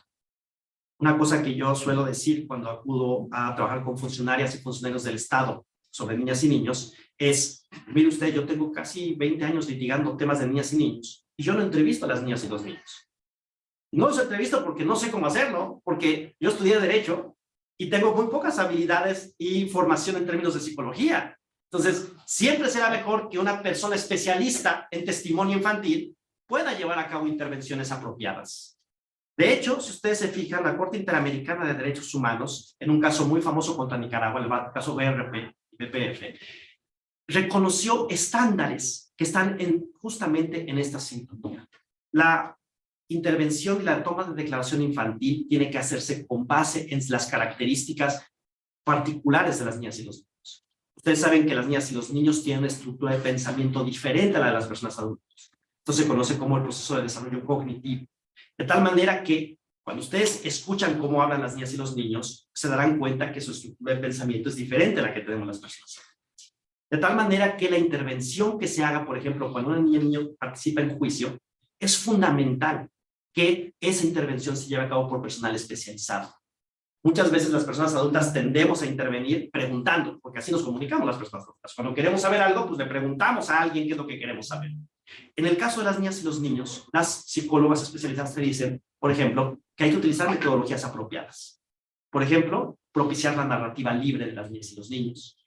Y, por ejemplo, evitar hacer cierto tipo de preguntas que pueden generar sesgos en el testimonio o afectar las condiciones del propio testimonio. La Suprema Corte de Justicia Mexicana reconoció en ese amparo y revisión 3797-2014 la importancia de adoptar estándares especializados para la toma de declaración infantil y, sobre todo, para reconocer que era importante que la misma se llevara bajo condiciones adecuadas en sintonía con lo que fue expuesto la Corte Interamericana en el caso BPR y BR. Si ustedes se dan cuenta, estos procesos de transformación o de justicia adaptada, ¿no? Hay muchos otros ejemplos, por ejemplo, el dictado de medidas de protección, la exigencia de actuaciones ex oficio para que el Estado actúe incluso sobre los intereses de las partes. Son componentes que se han venido desarrollando a partir de procesos de interpretación constitucional, no solamente en México, sino quiero decirles que en el contexto americano ha sido muy interesante el desarrollo de la Corte Interamericana sobre esta materia. Quiero decirles finalmente, ¿no? Yo me olvidé de mi presentación, quiero decirles, ya paso a las conclusiones, quiero decirles simplemente que, a manera de conclusión, en los últimos años hemos podido observar un importante desarrollo y recaracterización de los derechos de niñas y niños. Creo yo que el desarrollo que han expuesto los tribunales constitucionales ha sido muy importante en este ámbito, que de otra manera no lo hubiéramos podido tener, que esta labor ha implicado, ¿no?, un trabajo de diálogo jurisprudencial con tribunales constitucionales y con cortes internacionales, sobre todo en el contexto interamericano. Es muy interesante el diálogo que se ha generado con la Corte Interamericana y otros organismos internacionales, y que estos procesos de reinterpretación han implicado un proceso de transformación jurídica a favor de la infancia. Todavía tenemos retos muy importantes, pero creo que este tipo de interpretaciones nos ayudan, ¿no?, a ir rompiendo inercias y sobre todo concepciones arraigadas en la sociedad que en ocasiones se traducen en limitaciones importantes a los derechos. Bueno, en la ponencia digo algunas otras cosas más sobre los principios en los que se ha basado la interpretación, pero ya no me voy a referir a eso el día de hoy porque ya se me acabó el tiempo, entre otras razones, y pues más bien quedo atento a cualquier cuestión, duda, diálogo, reflexión que haya en torno a este tema. Muchísimas gracias. Muchísimas gracias, Ricardo, por tu exposición, por la ponencia. Creo que el punto de partida de tus ideas es muy ilustrador de la problemática a la que nos enfrentamos, ¿no? Esta disyuntiva entre considerar a niñas, niñas y adolescentes como objeto de protección, como tradicionalmente se ha visto, ¿no?, o como sujetos de derecho. Y creo que también la incorporación a la Constitución del principio de interés superior de las niñas, niños y adolescentes pues vino a revolucionar en nuestro país la interpretación que se daba a las normas, que se ha dado a las normas, y también las acciones que deben de tomarse. Recuerdo en aquel caso de la guardería ABC, como pues la discusión subrayaba que el Estado, tratándose de niñas, niños y adolescentes, pues debe de tener una actuación reforzada en materia de derechos humanos, y así interpretaba este término de interés superior de la niñez, de la infancia en nuestro país. Y pues bueno, has hecho ahí una recapitulación muy clara y sobre todo ejemplificada en dos casos que nos demuestran cómo pues los tribunales constitucionales, en el caso mexicano la Suprema Corte de Justicia de la Nación, pues ha transformado la interpretación jurídica, ¿no?, de la participación procesal de niñas, niños y adolescentes en juicios, ¿no?, y ha tomado también y ha adoptado o en consonancia con los estándares interamericanos.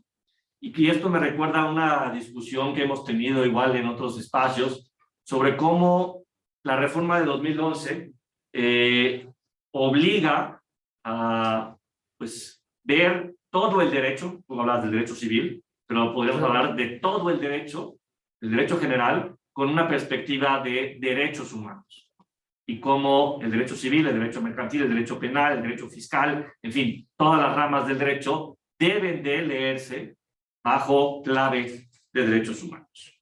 Bueno, llegamos a la parte final de esta mesa en la que pues abrimos el espacio para preguntas, tanto del público aquí presente como quienes nos siguen a través de Zoom. Estoy aquí atento igual al chat por si hubiese alguna pregunta de la que nos acompaña. Y mientras me llega alguna primera pregunta del autor, yo quisiera comenzar con el doctor De Paz, haciéndole una pregunta, pues ya que usted ha estudiado a mayor fondo la interpretación judicial en Estados Unidos, si pudiese, pues a lo mejor explicarnos, porque para la tradición mexicana, pues es muy fuerte escuchar que no hay muchos precedentes en Estados Unidos respecto a la interpretación y evolución de la seguridad social, ¿no? Si pudiese explicarnos cómo podría justificar esta pues pobre interpretación, dos casos que nos presenta, que además pues son más bien, pues como mencionaba, derivados de la interpretación de la no discriminación, ¿no? En este caso de género. ¿Cómo podríamos entender esta evolución o no evolución del derecho de seguridad social? Muchas gracias por la pregunta, doctor. Creo que debe leerse desde la muy vieja tradición originalista, que le llaman algunos, de su poca mutabilidad constitucional. Es decir, la Suprema Corte no tiene mucho margen de interpretación porque está todo el tiempo tratando de desentrañar el sentido nuevo de las enmiendas, y las enmiendas pues son de la última de 1827. Entonces, no hay nuevos derechos constitucionales, no hay reforma constitucional, hay un hermetismo hacia las normas del derecho internacional. Recordemos que Estados Unidos es parte, pero no acepta el carácter vinculante de la mayor parte de los tratados internacionales. Se trata de una tradición muy cerrada a grandes rasgos. Esa es la mayor barrera para que su Corte Suprema se vuelva pues una corte que todo el tiempo está reinterpretando las cláusulas del debido proceso, la 14ª enmienda, la de igual protección. Y a partir de esa, por ejemplo, de la cláusula de la 14ª enmienda, de la igual protección, ha interpretado la educación, ha interpretado derechos de migrantes, ha interpretado derechos de los extranjeros, derechos de la niñez. Es decir, tiene muy poco material hermenéutico, por así decirlo. Entonces, de ahí la cerrazón constitucional. Y la otra es que hay muy poca, en Estados Unidos hay muy poca costumbre de estudiar otras tradiciones jurídicas, aparte de las anglosajonas. De vez en cuando citan, por ejemplo, a la Corte de Inglaterra o a la de Australia, pero nada más. Y quizás a veces a la de Canadá. Pero la tradición constitucional de Estados Unidos es muy hermética, digamos, del common law, de las familias del common law, y nada más. No hay una alusión, ni siquiera, por ejemplo, a los criterios vanguardistas de la Corte Sudafricana, que podrían acercarse por el lenguaje, y ni mucho menos a la mexicana, ni a otras cortes, ni a otros tribunales internacionales. Curiosamente, había más apertura en el siglo XIX, por allá de los 1815, digamos, al 50, hay más apertura hacia, por lo menos, estas categorías de los crímenes de lesa humanidad, los hostis humani generis. Esos crímenes se estudiaban desde una perspectiva de la costumbre internacional, pero hasta ahí como que murió, pasó esa época, y ahora la tradición es muy cerrada, muy hermética. Por esa razón, desde mi muy particular óptica, yo diría que la Corte de Estados Unidos ha mantenido de manera muy limitada el avance de los de todos sus derechos, no solo de la seguridad social, sino de muchos otros. Gracias, doctor De Paz. No sé si aquí está, sí, adelante. Sí, para el licenciado Ricardo, si ya tenemos un ejemplo en algún país de este reconocimiento, y más que reconocimiento, el impulsar la toma de decisiones de los niños y adolescentes, o sea, más formal, o seríamos, bueno, buscando ese camino, ser pioneros, y también cómo en México podríamos comenzar a implementar ya estructuradamente, ya poner en práctica estos reconocimientos a los derechos de los niños. Respondo, muchas gracias por la pregunta. Yo te diría dos cosas. Lo primero es que yo te diría, dependiendo de qué tema, es decir, hay buenas prácticas internacionales, en varios estados en función de diferentes temas. Por ejemplo, en los temas de representación legal, los temas de reconocimiento de la representación, es muy interesante, por ejemplo, hacer un estudio comparado con lo que ha sucedido en el contexto chileno, ¿no? Por ejemplo, en Chile se estableció un mecanismo llamado curaduría ad litem, y ese mecanismo de curaduría ad litem es similar al que tenemos en México con las propiedades de protección, nada más que con una diferencia interesante. Mientras que un curador ad litem se convierte en un abogado del niño que tiene como misión defender su interés manifiesto, a la voluntad exclusiva del niño, las procuradoras de protección de niñas, niños y adolescentes en México tienen como misión defender los derechos del niño, pero no solo su voluntad, sino una evaluación integral del conjunto de sus derechos. Entonces es una diferencia sutil, pero es una diferencia muy importante en términos de defensa. Y así podríamos ir pensando en diferentes buenas prácticas en Estados Unidos, en Inglaterra, donde se han presentado diferentes fórmulas de representación jurídica, ¿no? Entonces, ahí hay un campo de estudio interesantísimo y muy amplio. En cuanto a, por ejemplo, la justicia adaptada, recientemente en México, en algunas salas de algunos tribunales superiores de justicia, por ejemplo, tengo el caso muy claro de Chihuahua.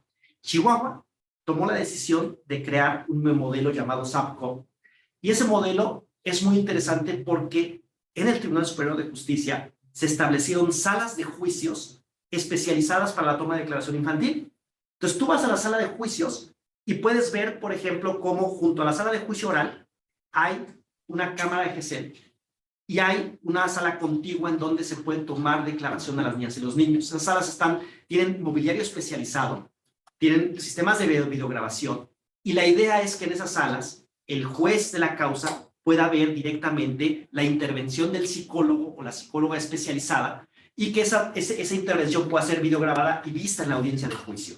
Es una práctica muy interesante, pero también te puedo contar que hace un par de años tuve la oportunidad de hacer un estudio en Perú sobre el sistema de justicia de niñas y niños en el contexto peruano, y es muy interesante porque allá en Perú se había modificado el sistema legal para establecer un procedimiento único de toma de declaración infantil, que tiene algunos problemas desde luego, pero que es un ejercicio muy interesante. No importa si la materia de afectación del niño es civil o penal o del tipo que sea, el procedimiento se plantea de forma única, de tal manera que haya especialistas en la toma de declaración, que no se someta al niño o a la niña a revictimización producto de múltiples veces en la declaración, y se establecen ciertos parámetros para que esa declaración sea rendida. Entonces, hay buenas prácticas internacionales y está cambiando, yo diría, a partir un poco del empuje que han dado algunas cortes constitucionales a el cumplimiento de estándares internacionales a favor de niños. Espero haber respondido tu pregunta. Sí, O sea, usted habla de que más en cuenta la voluntad del niño, ¿no? Y sus derechos solamente por ser personas, o sea, y que no se les como que invalide por el hecho de ser menores de 18. Pero, ¿qué pasa si pues ellos no, o sea, como son más chicos, pues no tienen ese juicio, esa crítica para poder manifestar su voluntad de manera asertiva? Muy interesante, ¿sí? Yo te diría que aquí hay dos, es muy interesante. Primero, yo creo que la idea de que una niña o un niño no puede opinar es más un prejuicio que construimos las.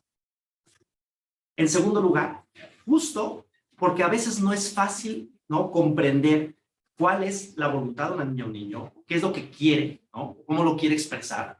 Justo por eso se plantea que la entrevista se haya realizada por personal especializado, Yo, por ejemplo, durante muchos años he trabajado con especialistas en testimonio infantil y las psicólogas o los psicólogos saben qué tipo de procedimientos, qué tipo de metodologías, qué tipo incluso de materiales utilizar para que una niña o un niño, por ejemplo, pueda expresar su punto de vista.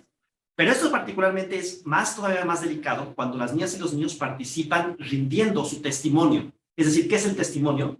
No es otra cosa que la declaración sobre lo que has vivido, sobre lo que ha vivido. Muchas veces cuando las niñas y los niños son víctimas de abuso sexual, por ejemplo, tenemos un gran problema porque esos casos, en muchas ocasiones no tienes otro medio de prueba.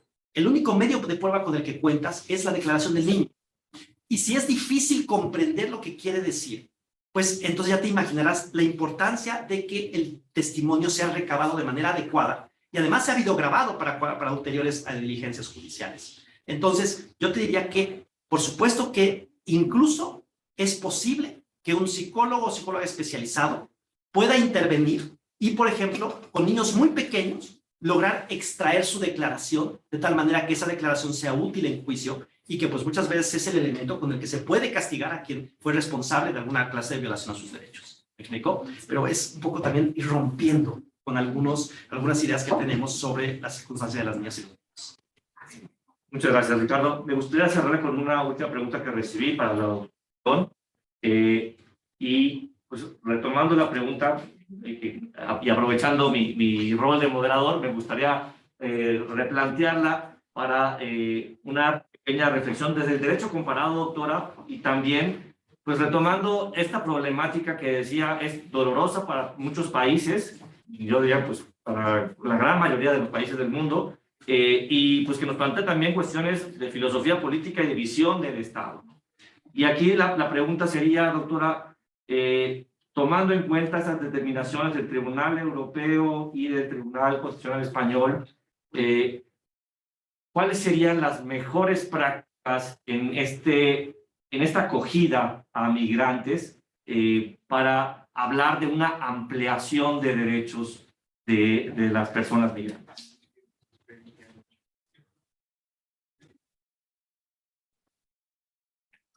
Gracias por la pregunta, pero más que pregunta, no he llegado a entender cuál es el sentido, ¿no?, que quiere darle a la pregunta que ha formulado. No la he llegado a comprender bien. Sí, la pregunta, doctora, es, usted nos presentó estándares que se han establecido en España a partir de criterios nacionales y europeos, y la pregunta que me hacían aquí es, ¿existen en el derecho comparado mejores prácticas que puedan ser más garantistas del libre tránsito y la libre residencia de las personas? Por supuesto que ahora mismo la normativa existente es más que protectora. El problema es no tanto la protección que dispensa la normativa, sino la aplicación que de la misma se hace. Por tanto, aquí lo importante es que los estados tengan los medios materiales y humanos como para que esas garantías internacionalmente reconocidas sean reales y efectivas. Y eso es lo que pretenden los tribunales a través de sus resoluciones, que esas garantías que están recogidas aquí en lo que es Europa, tanto por los países que pertenecemos a la Unión Europea, por la Unión Europea, por el derecho comunitario, pero aquellos que no pertenecen a la Unión Europea sí que están en su mayoría en el Consejo de Europa, han ratificado el Convenio de Roma, el Convenio Europeo de Derechos Humanos, así como otros muchos tratados internacionales. Los tratados internacionales están ahí, las garantías están recogidas, los derechos también, pero después el ejercicio de los derechos reconocidos internacionalmente, en algunas ocasiones, en bastantes ocasiones, no pueden ser ejercitados, pues, por la forma en la que acceden y porque obviamente muchas de las fronteras pues prácticamente no tienen el personal necesario como para poder hacer la asistencia que requiere la protección internacional, la legislación internacional. No es cuestión de poner que haya mejores o peores prácticas, sino disponer de los medios necesarios como para que las garantías reconocidas internacionalmente sean reales y efectivas, para dispensar un trato digno, adecuado a la dignidad de las personas. Yo creo que eso es lo que, pero mejores o peores garantías prácticas, claro que hay prácticas que son contrarias a los derechos humanos y eso es lo que hay que denunciar. Muchísimas gracias. O ilegal, ¿no?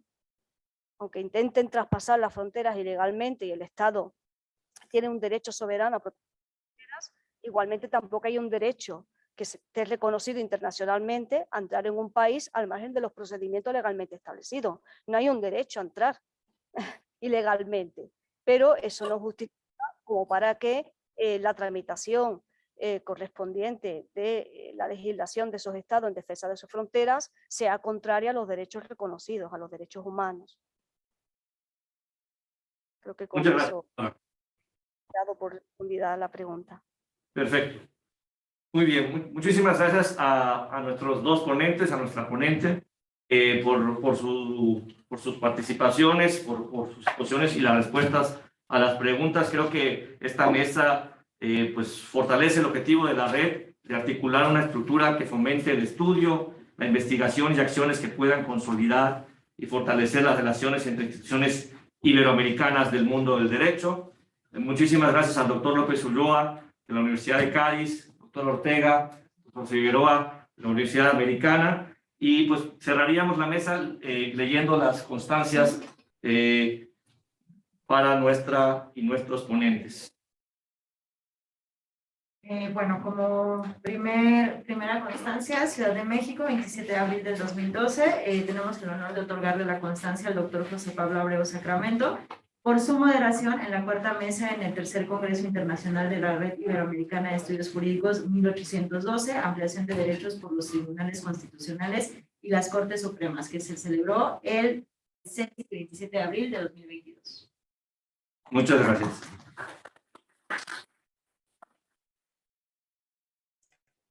Muchas gracias. Me permito leer la constancia que se otorga al doctor Isaac de Paz González por su ponencia en la ampliación del derecho a la seguridad social en las Cortes Supremas de Estados Unidos y México en el tercer Congreso Internacional de la Red Iberoamericana de Estudios Jurídicos 1812, ampliación de derechos por los tribunales constitucionales y las Cortes Supremas. Firman el doctor Juan Manuel López Ulloa, el doctor Ricardo Ortega Soriano y el doctor Giovanni Figueroa Mejía.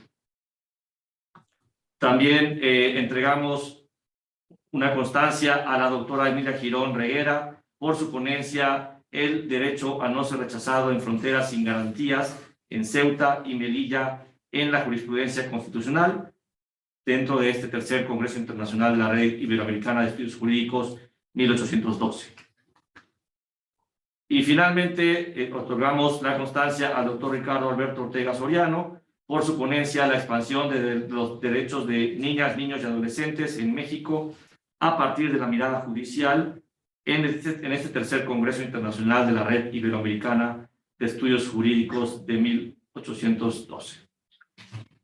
Pues muchas gracias a todas y a todos.